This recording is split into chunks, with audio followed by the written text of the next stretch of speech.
Shalom, salam sejahtera bagi Bapak Ibu, saudara-saudara, anak-anak yang dikasihi oleh Tuhan Yesus Kristus.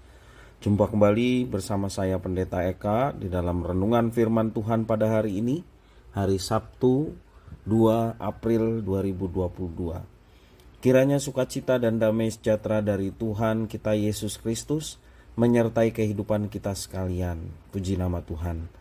Sampai pada bacaan firman Tuhan hari ini, Mazmur 79. Kiranya firman Tuhan memberkati kita. Sebelum kita akan merenungkan bagian firman Tuhan hari ini, kita akan berdoa. Tuhan Bapa di sorga, di dalam Yesus Kristus, kami sungguh mengucapkan syukur terima kasih atas berkat anugerah Tuhan, kasih setiamu yang nyata dalam hidup kami. Kalau kami masih hidup hari ini, semua karena anugerah Tuhan. Dan kami tidak mau mengisi waktu hidup kami dengan sesuatu yang sia-sia. Karena itu Tuhan, kami mengisi hati dan pikiran kami dengan kebenaran firman Tuhan. Supaya hidup kami tidak sia-sia, kami dapat menggenapi firman Tuhan dan menjadi berkat bagi sesama. Terima kasih Bapa, kami mau belajar firman-Mu, mampukan untuk kami dapat memahaminya, serta menerapkannya dalam hidup kami. Terpujilah nama-Mu Bapa. Demi nama Tuhan Yesus kami berdoa. Haleluya. Amin. Mazmur 79. Mazmur Asaf.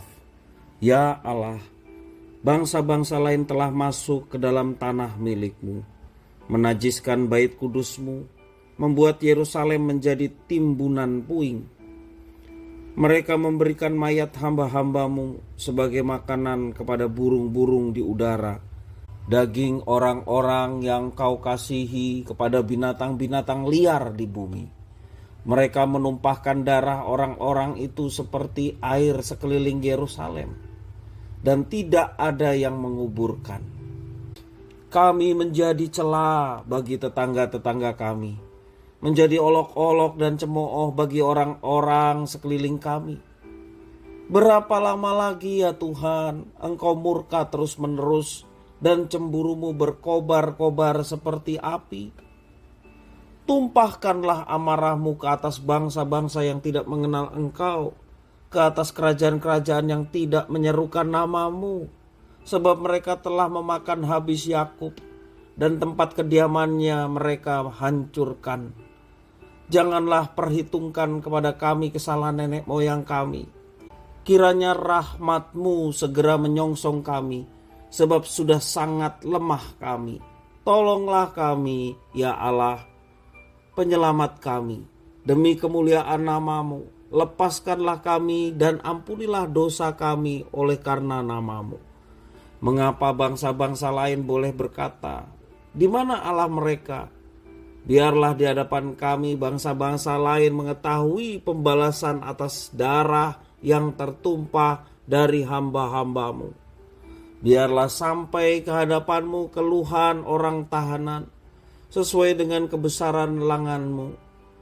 Biarkanlah hidup orang-orang yang ditentukan untuk mati dibunuh, dan balikanlah ke atas pangkuan tetangga kami 7 kali lipat cela yang telah didatangkan kepadamu ya Tuhan. Maka kami ini umat-Mu dan kawanan domba gembalaan-Mu akan bersyukur kepadamu untuk selama-lamanya, dan akan memberitakan puji-pujian untuk-Mu turun-temurun. Bapak Ibu, saudara-saudara yang dikasihi oleh Tuhan Yesus Kristus, kehidupan tidak selalu berjalan sesuai dengan apa yang kita harapkan, apa yang kita inginkan. Seringkali kesusahan dan ancaman melahirkan ketakutan dan kekhawatiran dalam hidup kita. Pemazmur dalam Mazmur 79 ini menceritakan kesusahan yang dialami oleh bangsa Israel karena ancaman dari bangsa-bangsa lain yang telah memasuki Yerusalem. Mereka menghancurkan bait Allah, menghancurkan kota, bahkan membunuh rakyat-rakyat. Inilah peristiwa yang menandai jatuhnya kerajaan Yehuda atau Israel Selatan ya, ke tangan kerajaan Babel. Kisahnya dapat dibaca dalam 2 Raja-Raja pasal 25 ayat 8 sampai yang ke-10. Dan peristiwa ini ditambah dengan penghinaan atas iman mereka kepada Allah yang gagal menolong mereka dari kehancuran. Sekalipun dihina seperti itu, pemazmur yakni Asaf tidak menunjukkan kegoyahan iman kepada Tuhan Allahnya. Sebaliknya ia menyerukan perlunya dasar iman yang teguh, yaitu satu-satunya sumber pertolongan yang sejati ada dalam Tuhan. Dalam kesusahan dan penderitaan yang hebat inilah seruan permohonan ini ditujukan kepada Tuhan Allahnya. Seruan ini disertai dengan pengakuan dosa sebagai bentuk refleksi diri yang jujur bahwa penderitaan yang mereka alami merupakan konsekuensi dan akibat dari dosa umat. Pertolongan dan pengampunan dari Tuhan Allah saja yang melahirkan rasa syukur, demikian juga puji-pujian bahkan di tengah penderitaan yang mereka alami. Semua orang pernah mengalami kesusahan dan penderitaan, baik dalam hal pribadi, keluarga, karir, bahkan bergereja, juga bermasyarakat dan lain sebagainya. Berbagai macam kita pernah mengalami yang namanya kesusahan. Saat menghadapi kesusahan, kita pasti berharap hal itu bisa dilepaskan dari kita, terlepas dari segala kesusahan dan penderitaan.